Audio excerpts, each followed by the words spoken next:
Fala, Manaim! Graças a Deus estamos aqui, graça e paz para vocês. Nós vamos hoje, como de praxe, em todos os domingos, meditar na palavra. Acompanha comigo, abre aí a sua Bíblia, Efésios 5, 18 a 21. Deu tempo? Pegou a Bíblia? Mas também vai estar aí na tela para vocês.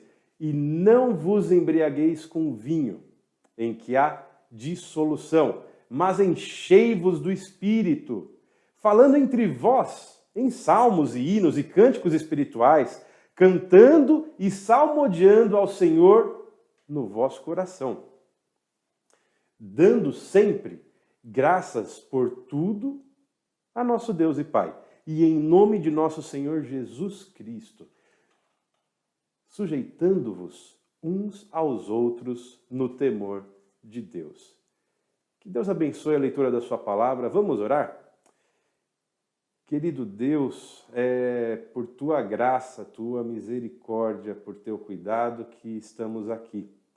E hoje, com a igreja reunida à distância, estamos aqui para falar um pouco da tua palavra. Queremos, Senhor, que o teu Espírito haja em nossos corações, tanto no meu e na minha voz e naquilo que eu vou falar, como naqueles ouvidos que recebem essa mensagem, que eles possam ser tocados pela tua palavra. Que o seu Espírito possa, enfim, transformar vidas hoje, em nome de Jesus. Amém.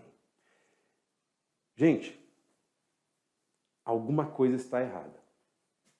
Muito errada. Eu quero falar especificamente sobre o nosso engajamento, sobre a nossa ação, o nosso ativismo, sobre aquilo que nós lutamos e as bandeiras que nós levantamos. Não só isso. Eu queria trazer para vocês hoje movimentos específicos que são muito defendidos hoje em dia. Corretamente defendidos. Por exemplo, os indígenas. Nós precisamos nos preocupar como sociedade com os indígenas. Tanto é que eles fazem parte do grupo preferencial de vacinação. Os negros e todas as dificuldades que o povo de origem negra teve durante toda a vida, as dificuldades de preconceitos, sofrimentos. Hoje em dia ainda vemos muitos casos sobre racismo. As mulheres e o tanto de genocídio que nós estamos tendo são bandeiras que nós precisamos levantar. Mas tem mais gente. Nós precisamos levantar as bandeiras dos pobres. Precisamos levantar a bandeira dos adictos. Sim, os viciados, aqueles que perdem suas vidas para o vício. Nós precisamos levantar bandeira para os presos. Lembra, Jesus mesmo disse sobre visitar na prisão. Nós visitamos? Nós precisamos levantar bandeiras para os desalojados, para os desempregados, para os doentes, para os deficientes. Há bandeiras, porém, que nós precisamos começar a entender se nós levantamos ou não. Por exemplo, a bandeira do aborto, levantamos? Lógico que levantamos. Qual delas? A contra ou a favor? Outro exemplo, a bandeira do LGBT. Você levanta a bandeira do LGBT? Ai, que absurdo, falando de LGBT na igreja. Ué, não são pessoas que carecem do amor de Deus tanto quanto eu e você carecemos? Nós levantamos a bandeira do comportamento promíscuo? Nós levantamos a bandeira do pecado? Espero que você diga. Óbvio que não. Ok. O problema é, alguma coisa está errada, porque algumas dessas bandeiras nós levantamos e nós vamos para frente, nós somos ativistas, nós gostamos de falar, mas muita gente lá fora está fazendo a mesma coisa. Lá fora onde?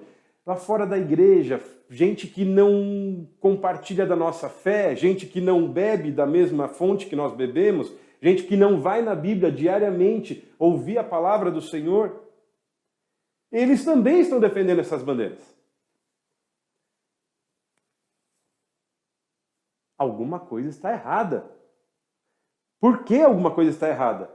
Mas antes de chegar nesse erro, eu vou só mostrar para vocês que há mais nisso de bíblico do que você imagina. Lá em Jeremias, no capítulo 22, verso 16, está escrito assim: julgou a causa do aflito e necessitado. Então lhe sucedeu bem. Ok.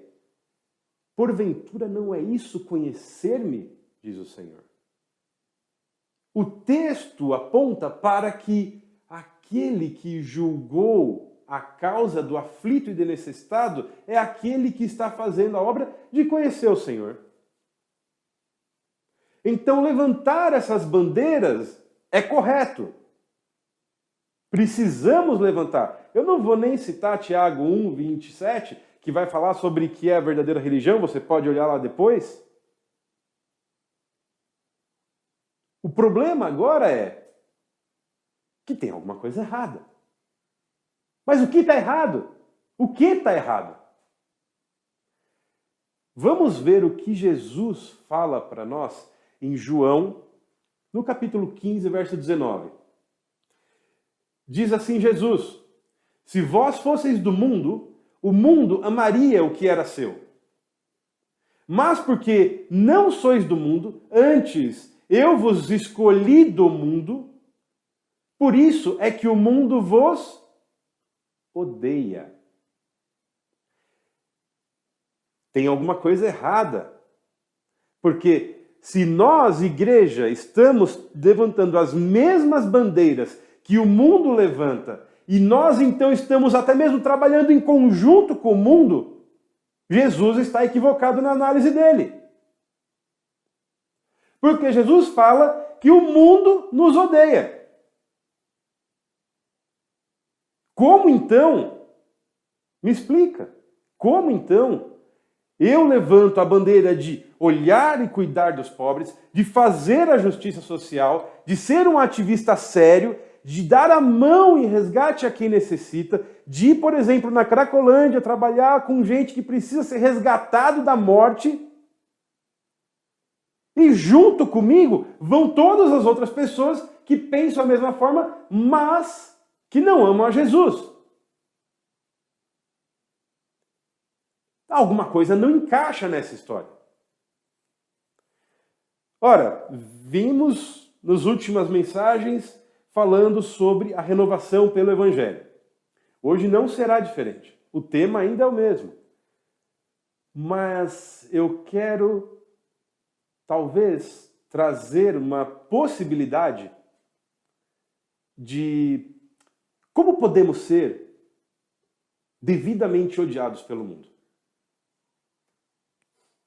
É uma possibilidade plausível? Como podemos ser devidamente odiados pelo mundo? O que nos falta para isso? Pois parece que não estamos sendo odiados pelo mundo.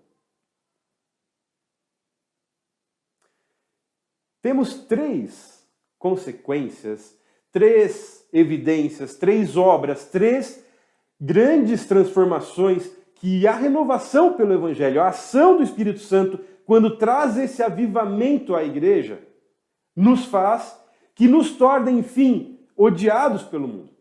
Nos dá esse diferencial de fazer a obra de justiça social, de levantar as bandeiras e mesmo assim ser visto como gente que não é daquele grupinho dos legais. Porque nós não somos, ou convenhamos, não deveríamos ser. Pelo menos não de acordo com o que Jesus disse em João 15, 19. Então vamos lá. 3 questões importantes para nós pensarmos hoje. Primeiro, a renovação pelo Evangelho gera em nós uma maior compreensão, um maior entendimento, uma maior convicção da justificação do pecador. Repare, a doutrina ela é conhecida como justificação do pecado. Eu estou falando de outra coisa, justificação do pecador. E o que isso significa na prática? Que eu não estou falando sobre tornar justo o pecado. O pecado ele nunca será justo. Eu estou falando de tornar justo o pecador através da lavagem pelo sangue do Cordeiro. Ação de Cristo, obra que ele completou. Como assim? O que diz lá em Efésios 2:8? Porque pela graça sois salvos, por meio da fé, isso não vem de vós, é dom de Deus. A graça é que nos salva e não vem de nós, não é uma ação nossa, mas vem de Deus. Por que que isso é importante? Quando eu penso nas minhas boas ações, nas minhas ações de justiça, naquilo que nós, como sociedade moderna, pluralista, sociedade que está ali nas redondezas, faz, eu penso no seguinte, Isaías 64:6, mas todos nós somos como o imundo. Todos nós somos como o imundo e todas as nossas justiças como trapo de imundícia. E todos nós murchamos como a folha e as nossas iniquidades como um vento nos arrebatam.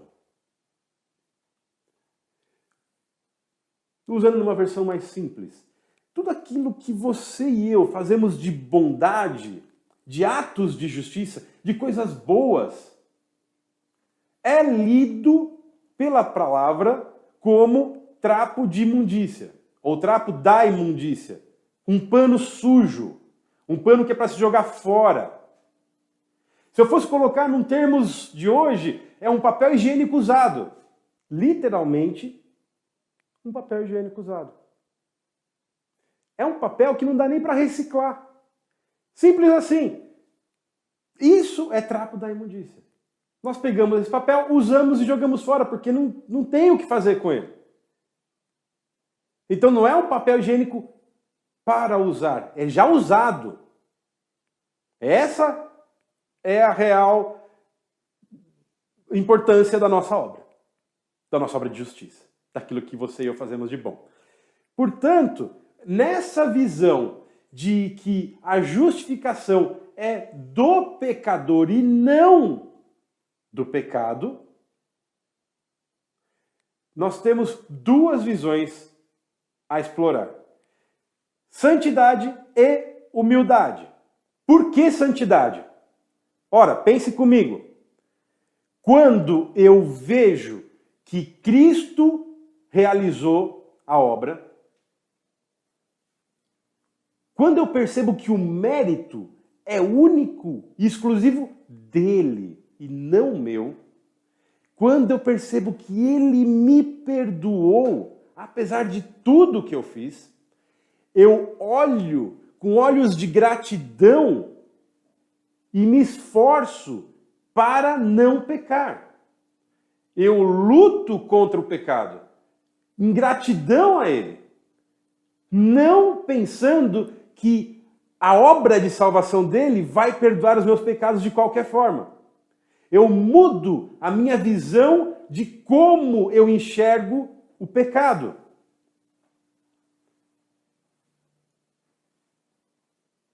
Por outro lado, o mérito ser de Cristo também me atrai para a questão da humildade. Porque eu, primeiro, não preciso mais de máscaras. Eu não preciso fingir quem eu sou, mesmo dentro da igreja. Eu posso ser eu mesmo e saber que aquele irmão que também passa por dificuldades, ou que aquela pessoa que nem irmão é, que tem os seus problemas de pecado, tanto um quanto o outro, quanto eu, somos devedores de Cristo. Precisamos dele. O fato de eu clamar por socorro a Cristo não me torna melhor que o meu irmão. Repare, tanto eu, quanto você,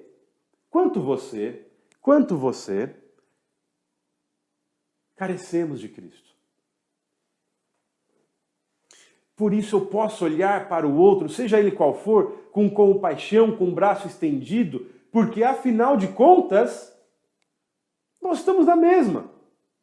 Nós precisamos de Jesus, nós precisamos da salvação, nós precisamos de alguém para redimir a nossa vida, porque nós não temos nada para oferecer em troca da nossa vida. As nossas obras, lembra? Elas são o quê? Como papel higiênico usado. Não serve para nada. E aí, em Efésios 5, 21, nós lemos na introdução, diz assim, sujeitando-vos uns aos outros no temor de Deus.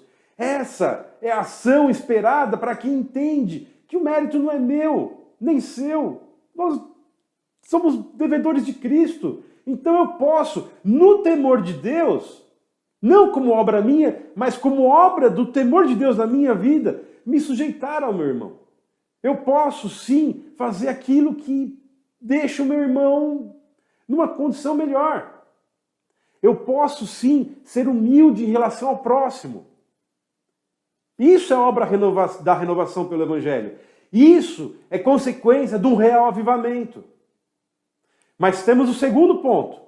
O renovo pelo Evangelho nos mostra que somos chamados para sermos discípulos. Discípulos obedientes. Tem dois tipos de discípulo, convenhamos. Minimamente dois tipos. Aquele que é discípulo, segue, ouve. Mas aquele que é discípulo obedece ao que ouve. E o chamado... Deixa eu colocar de uma outra forma. Quando o Espírito Santo falou com você,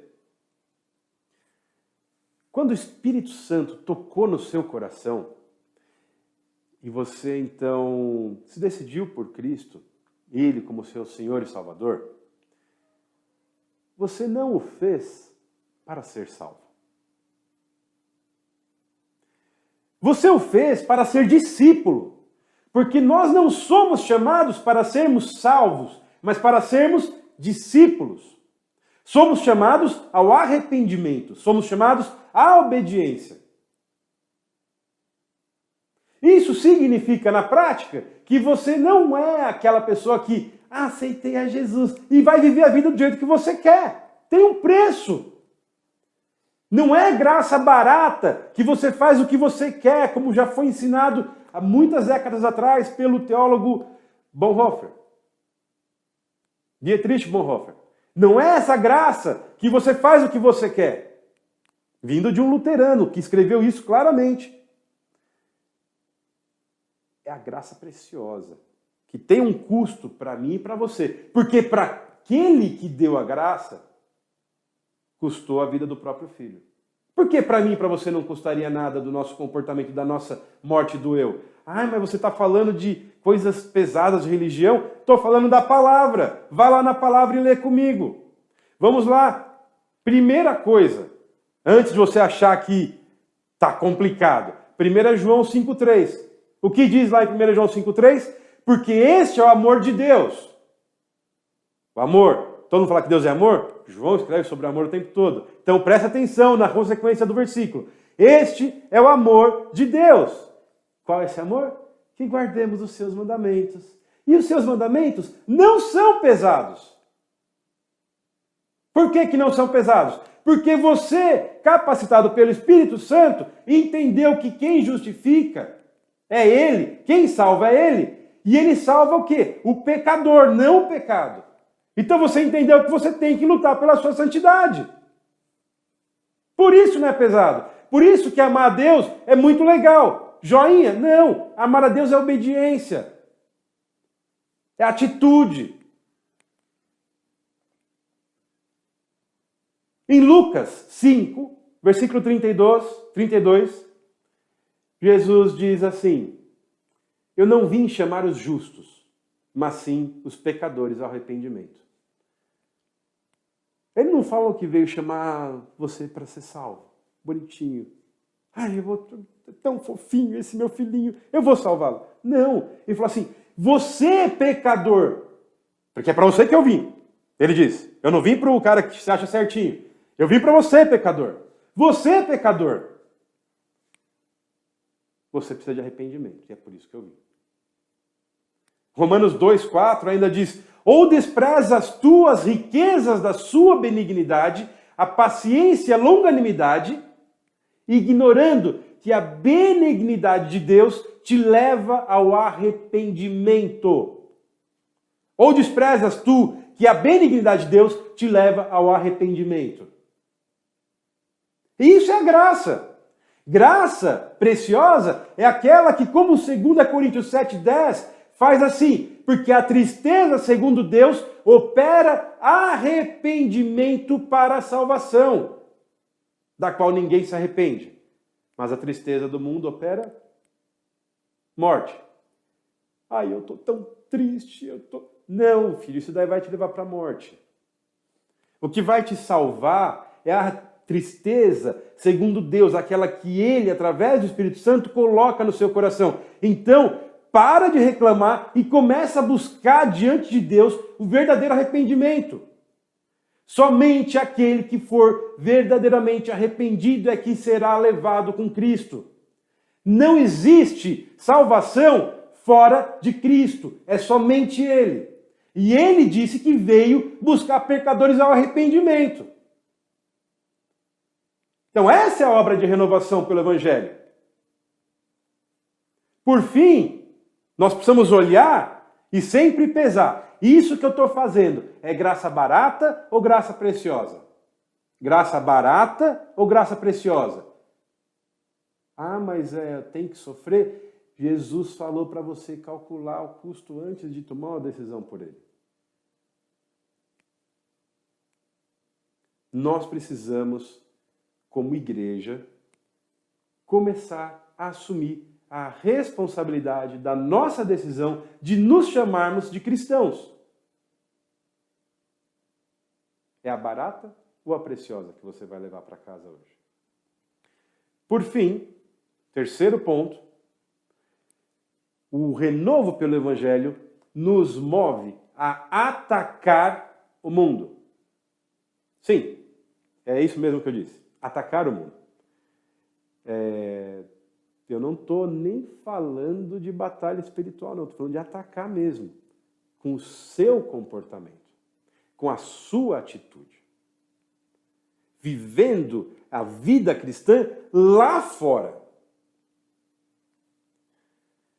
Em João 17, 14 ao 15, diz assim, Jesus novamente dizendo, dei-lhes a tua palavra e o mundo os odiou, porque não são do mundo. Assim como eu não sou do mundo, disse Jesus. E no verso 15 ele continua, na oração dele ao Pai, não peço que os tire do mundo, mas que os livre do mal. Isso significa na prática que Jesus, ele não está querendo tirar você do mundo. Ele quer que você, agora, arrependido, em obediência, com uma nova vida transformada pelo Espírito, vá viver no mundo. E cause no mundo. E cause transtorno lá. Porque você tem algo diferente. E o que vai acontecer com isso? Efésios 5,19. Quando você está aqui entre nós, você fala assim, falando entre vós, os crentes, né? Em salmos e hinos, cânticos espirituais, cantando e salmodiando ao Senhor e no vosso coração. Aí quando você vai lá fora, você faz o quê? Eu vou ouvir a música que toca no meu coração. Gente, mas a palavra fala para cantar e salmodiar ao Senhor no vosso coração. Mas você quer ouvir aquela música que você gosta. Porque você tem os seus sentimentos, você tem as suas emoções, você quer ser você lá fora. Mas quando você anda no meio dos crentes, aí tá valendo, aí você pode. É o efeito manada. O que é o efeito manada? Todo mundo levanta a mão na hora do louvor, então eu levanto também, porque aí eu me sinto parte daquilo. O problema é, como que você vai agir? Que música vai tocar no seu coração? E eu não estou falando de música, entenda que é uma metáfora. Quando você não está rodeado de crentes. Então, nosso terceiro ponto é simples assim. Viver a nova vida na vida. esse conceito de atacar o mundo, ele veio de uma comparação com a vida monástica. Estamos falando da época da Reforma, quando Lutero, ele passou pelo monasticismo, ele estava dentro do enclausuro e lá ele não conseguia encontrar paz com Deus. Então, quando Deus, através do seu Espírito, transforma Lutero, ele o tira do enclausuramento, ele o tira daquele lugar onde ele estava protegido, tentando obedecer, e o coloca no mundo, na vida. Fala, amigão, você tem que ser crente, você tem que seguir os meus mandamentos, você tem que me obedecer lá no seu trabalho, na sua escola, na sua casa, no seu quarto de porta fechada, sozinho. Mas ali você não vai influenciar ninguém, a não ser você mesmo negativamente, né? Então vamos voltar um pouquinho assim. Quando você está andando na rua sozinho e tem alguém te vendo, quando você vai comprar um pão na padaria, é ali que você influencia. Quando você vai na reunião do condomínio, é lá que você influencia. Você influencia vivendo a vida de Cristo. E, calma, é lá que você vai ser odiado. Porque você agora tem novos padrões, você agora segue novas regras. E aí nós partimos para a nossa conclusão, sendo bastante simples, e dizendo, Efésios 5:20, dando sempre graças por tudo a nosso Deus e Pai, em nome do nosso Senhor Jesus Cristo. Reconhecendo o mérito de Cristo, sendo seu obediente discípulo, em qualquer lugar, em qualquer situação, nos leva, de fato, a influenciar o mundo. Mas em que sentido? Gente, quando você está, de fato, avivado pela renovação que o Evangelho pode dar, quando você, de fato, percebe a obra da justificação, quando você de fato se torna discípulo obediente. Quando de fato você vive essa vida do lado de fora. Então, você vai influenciar a sociedade como um todo. Não só aquele seu mundinho do tipo, em casa eu mando porque eu pago as contas, então todo mundo faz do jeito que eu quero. Não! Não só aquele seu fornecedor que não quer te perder como cliente, então ele faz qualquer coisa para te agradar e até começa a ir na igreja com você, porque afinal de contas você é um bom cliente, ele está interessado em te manter como cliente. Não! Estamos falando que nós vamos influenciar a forma de fazer justiça social, com esse ativismo vazio, porque não é a sua e nem a minha obra. Lembra? A nossa obra é o quê? É isso aí mesmo que você lembrou. É a obra de Cristo através de nós. Lá no Sermão do Monte, Jesus vai falando assim, olha, se você for dar uma ajuda para alguém, que a sua mão direita não veja o que a sua mão esquerda faz, como pode ser isso? Pensando bem, é uma maluquice. Não é maluquice, é Cristo agindo através de você. Não é que você não vê o que a sua mão faz, mas é que Cristo começa a agir através de você. Você vai perceber que as boas obras, a justiça social que você realiza, é a justiça social de Cristo, não a sua. Então não é o mérito seu. Nem isso é mérito seu. Desculpa. Gente, desculpa, mas toda boa dádiva vem dos céus, vem do Pai das luzes. Não vem do seu coração pecaminoso, muito menos do meu. Portanto, concluindo, enfim, nós podemos sim ter um novo modelo de justiça social, um novo modelo de ativismo, um novo modelo de economia, um novo modelo de pensar na questão do trabalho, um novo modelo de ataque ao pecado e não mais ao pecador. Nós podemos aprender a distinguir um do outro.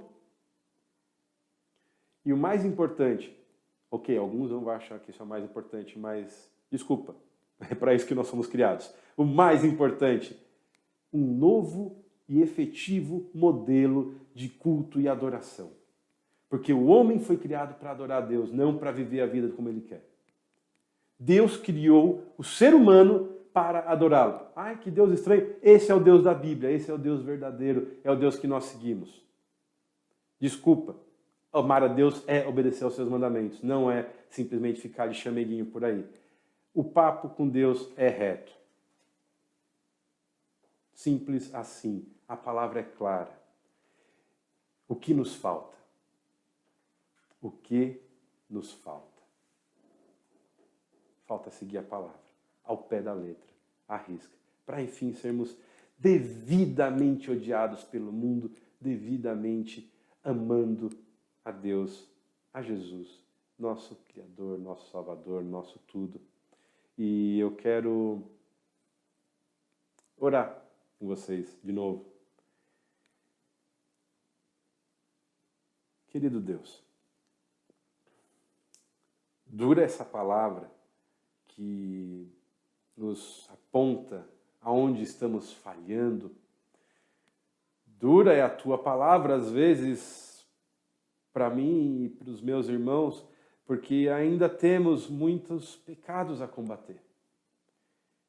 Ainda carecemos da visitação profunda do teu Santo Espírito.